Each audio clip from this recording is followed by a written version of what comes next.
आपण मान पद पंकजरे भूमिष्ठ प्रणाम ज्ञापन करी आरंभ करने जाऊँगी आज श्रीमद् भगवत गीता पाठ। भक्तबंधु आमे गत अध्याय पाठ करते दाढ़ता भक्तिर प्रथम भागर त्रयोदश अध्याय बंधु महांती संवाद शेष करते। आज आमे गीता द्वितीय अध्याय पर्यंत पाठ करते। आज आमे तृतीय अध्याय ठारू पाठ करिबा। गीता यही तृतीय अध्याय शेष कर सारा पुणी आमे दाढ़ता भक्ति रस को आमे फेरिबा। तेणु भक्तबंधु आज आसतु श्रीमद् भगवत गीता तृतीय अध्याय कर्मयोग पाठ करिबा। तेणु आ डेरी नक आसतु भक्तबंधु समस्ते जोड़ हस्ते भक्तिमुक्त प्रणाम नैवेद्य भगवत वासुदेव पदपंकज अर्पण पूर्वक आज आम आरंभ करिबा श्रीमद् भगवत गीता पाठ तृतीय अध्याय कर्मयोग। ओम नमः भगवते वासुदेवाय। तृतीय अध्याय कर्मयोग। अर्जुन उवाच जायसी चेत्कर्मणस्ते मदार्बुधिर्जनार्दन तत्किं कर्मणि घोरे मां निज जयसि केशव। श्रीमद्भगवत गीता तृतीय अध्याय कर्मयोग। अर्जुन उवाच। अर्जुन पचारुछंती जोगीराज श्रीकृष्ण को कौन पचारुछंती कर्मयोग तृतीय अध्याय कर्मयोगर प्रथम श्लोक। अर्जुन उवाच। अर्जुन कहते कौन ना जायसी चेत कर्मणस्ते मदार्बुधिर्जनार्दन तत्किं कर्मणि हरे मं निज जयसि केशव।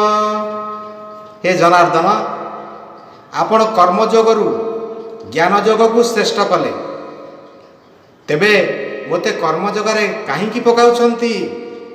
आज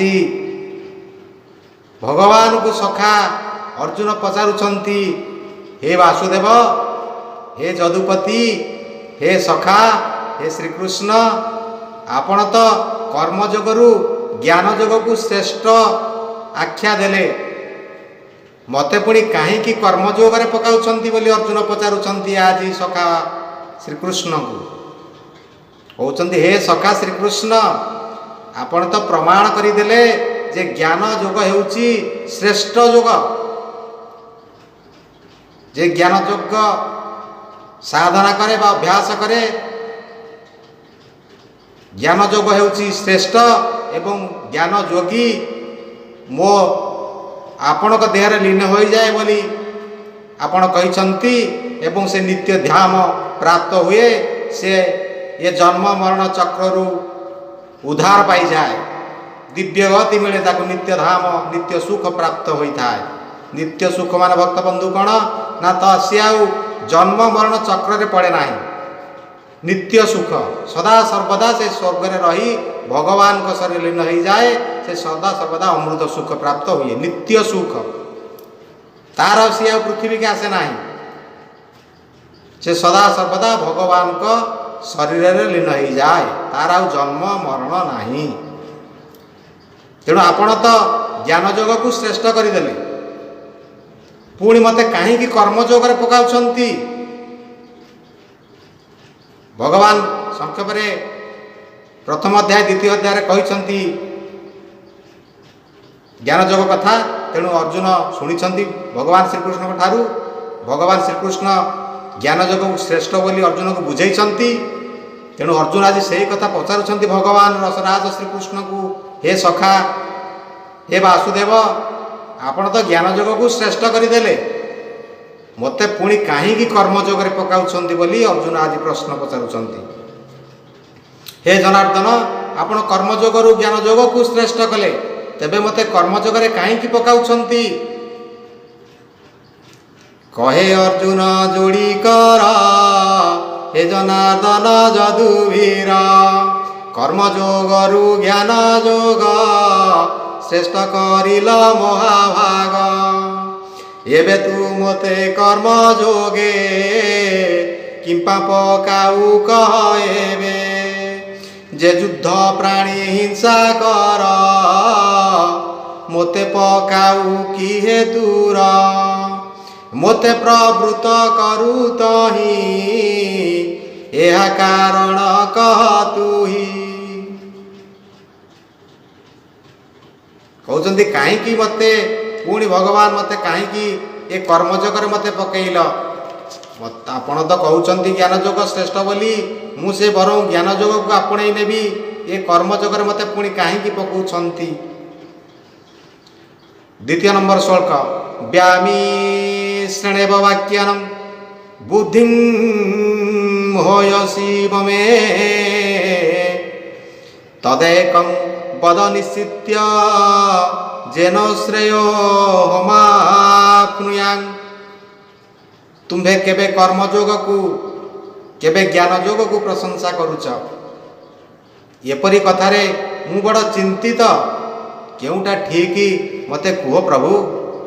हे प्रभु वासुदेव आपण केतेबेले ज्ञान योग को प्रशंसा करुछंती पुणी केतेबेले कर्मयोग को प्रशंसा करुछंती। मु तो बड़ संदेह रे पड़ी जाउछि प्रभु केउटा ठीक मु जानि पारु नाही मु कर्मयोग करिबी ना ज्ञान योग करिबी।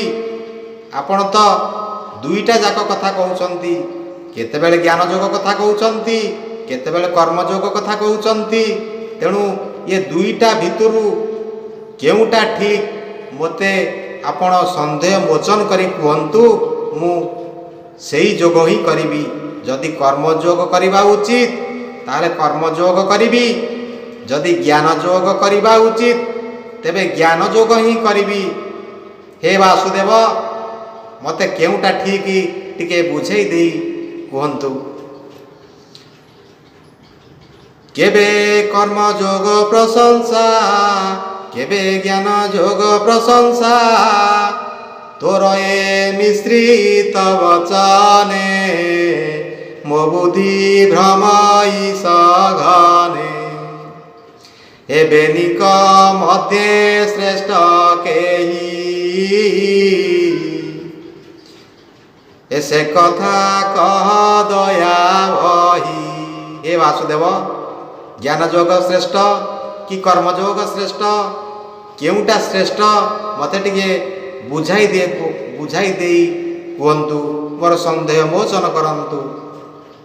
श्री भगवान वाच भगवान आज कहवा जाउछंती अर्जुन को। अर्जुन तो प्रश्न पचारि देले हे वासुदेव आपण केतेबेले ज्ञान योग को प्रशंसा करूछंती केतेबेले कर्मयोग को प्रशंसा करूछंती या भितर श्रेष्ठ किए कर्मयोग श्रेष्ठ ना ज्ञान योग श्रेष्ठ ज्ञान योग श्रेष्ठ ना कर्मयोग श्रेष्ठ। ये दुईटी योग भितरे कर्मयोग ज्ञान योग ये दुईटी योग भितरे केउटा ठीक प्रभु किए श्रेष्ठ ताहा मते आज बुझाई देई मोर संदेह मोचन करांतु। अर्जुन ठारू ए प्रश्न सुनी आज वासुदेव अर्जुन का प्रश्नर उत्तर देवाक जाई कहउछंती। तृतीय नंबर श्लोक लोकेस्मिन् द्विविधा निष्ठा पुरा प्रोक्ता मया नघ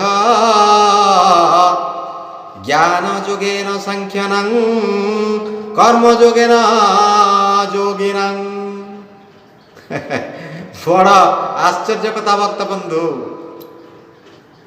कौन कहले भगवान श्री कृष्ण ना भगवान कहले योग दुई प्रकार सन्यासी पक्षरे ज्ञान योग योगी मानक पक्षरे कर्मयोग विहित अटे। सन्यासी आउ जोगी भगवान कहले योग दुई प्रकार सन्यासी पक्षरे ज्ञान योग योगी मानक पक्षरे कर्म योग विहित अटे। जोगी किए सन्यासी किए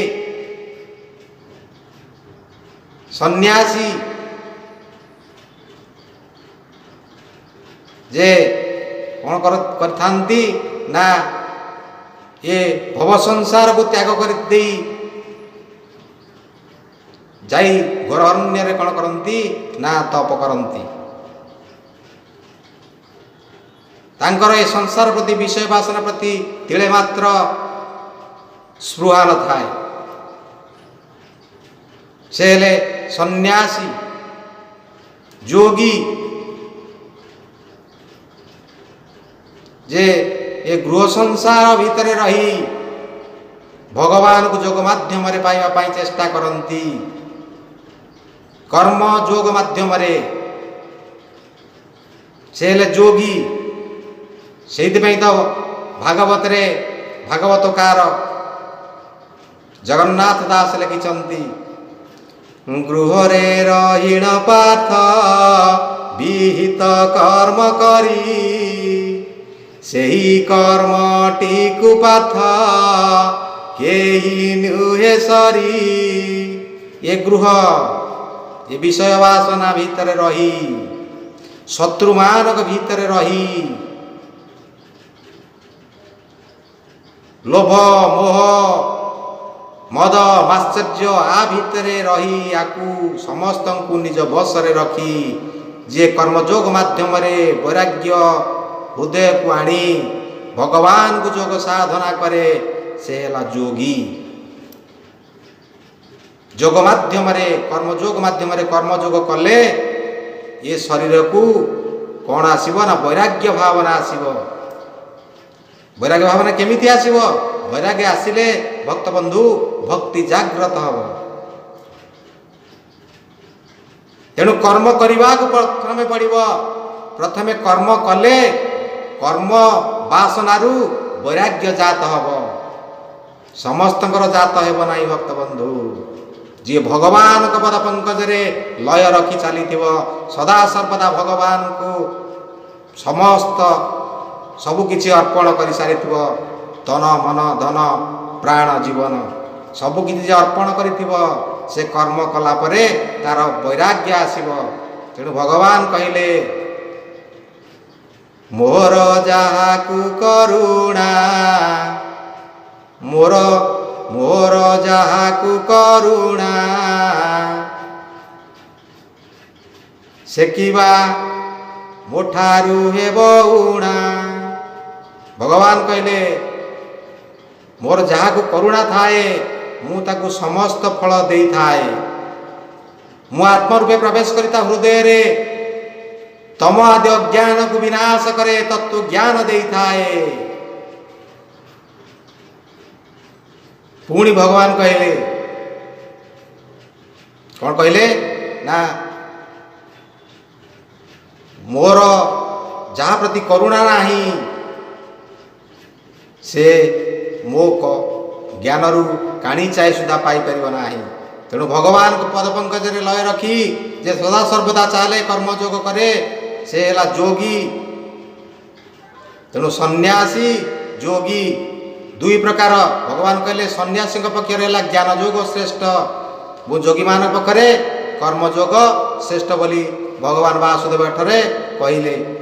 ଆୟ ନଘ ନିରତରେ ନିଷ୍ଠା ଯେ ଦୁଇ ପ୍ରକାରେ, ଏ ବ୍ରହ୍ମର ନିଷ୍ଠା ବେନି ମତେ, ଏ ପ୍ରାଣୀ କରଇ ଏ ଜଗତେ, ଏ ପୂର୍ବରେ କହିଅଛି ମୁହିଁ, ଏ ଯୋଗ ଦୁଇ ପ୍ରକାର ହୋଇ, ସନ୍ନ୍ୟାସୀ ପକ୍ଷେ ଜ୍ଞାନ ଯୋଗ, ଯୋଗୀଙ୍କ ପକ୍ଷେ କର୍ମ ଯୋଗ, ଯୋଗ ନିୟମ ସମଦମେ, ଯାହାର ଚିତ୍ତ ସଦା ଭ୍ରମେ, ଏ ତେଣୁ ନିର୍ମଳ ଚିତ୍ତ ପ୍ରାଣୀ, ଏ କରଇ ଜ୍ଞାନ ଯୋଗ ଜାଣି। ସନ୍ନ୍ୟାସୀ ପକ୍ଷେ ଜ୍ଞାନ ଯୋଗ, ଯୋଗୀଙ୍କ ପକ୍ଷେ କର୍ମ ଯୋଗ, ଯୋଗ ନିୟମ ସମଦମେ, ଯାହାର ଚିତ୍ତ ସଦା ଭ୍ରମେ, ତେଣୁ ନିର୍ମଳ ଚିତ୍ତ ପ୍ରାଣୀ, କରଇ ଜ୍ଞାନ ଯୋଗ ଜାଣି।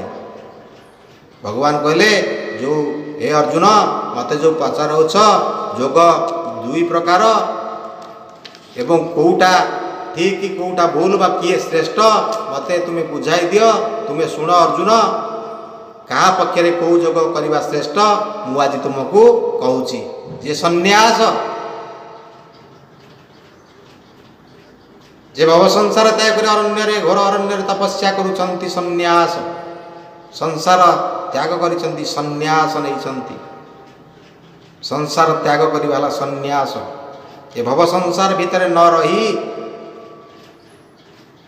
भगवान को तपस्या करिवा निघंच अरण्य भितर जाई तपस्या करिवा सन्यास से सन्यास मानक पक्षे ज्ञान योग श्रेष्ठ एवं योगी मानक पक्षे कर्मयोग श्रेष्ठ। तेणु भक्तबंधु आम आज तृतीय नंबर श्लोक पर्यंत पाठ कले आसंता भागरे आमे 4 नंबर श्लोक ठारू पाठ करिबा सेतेबेल पर्यंत ए अधम को विदाय दियंतु रहिल भक्तबंधु। ओम नमः भगवते वासुदेवाय।